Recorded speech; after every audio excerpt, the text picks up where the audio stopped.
So the point that I would like to make here is that mindfulness is not Buddhist, right?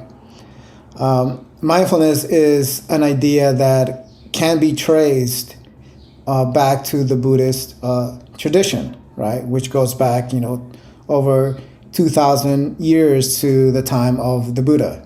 And it has been well preserved and kept alive and kept going ever since.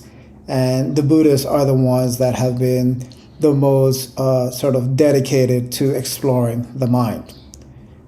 However, that doesn't mean that if we explore our mind, or if we meditate, or if we practice mindfulness, that we are becoming Buddhist, right? It is not just a Buddhist idea. Now, the best way to explain that is through using a clear analogy, and that is within the realm of music. So within music, there are various genres that are pioneered in different parts of a city. So for example, you have hip-hop music that was pioneered in New York, house music that was pioneered in Chicago, and techno music, which was pioneered in Detroit.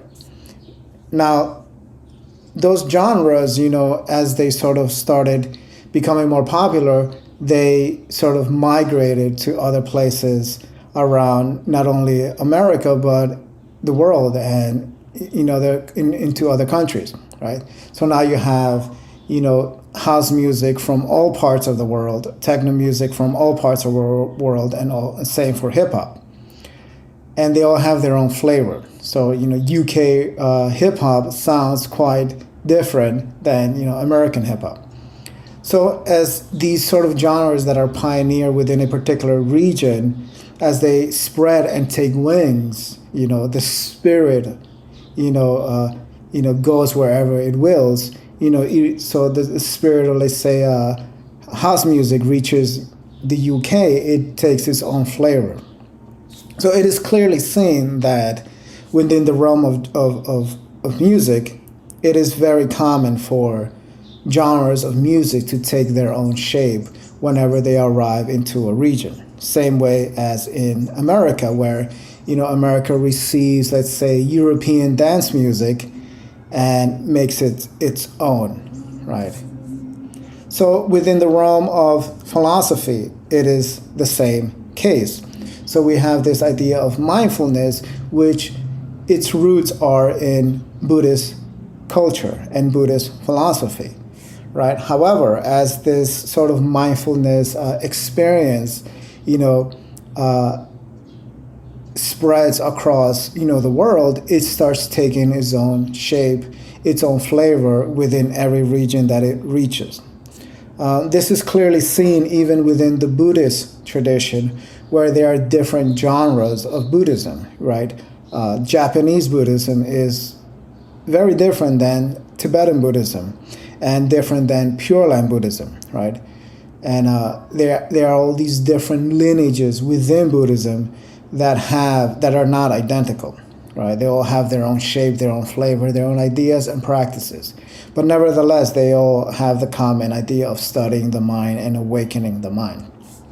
Now, even outside of the Buddhist world, this idea of studying the mind, meditating, getting to know our mind, opening our minds, is not just a Buddhist idea. It is a human idea. It is a universal concept.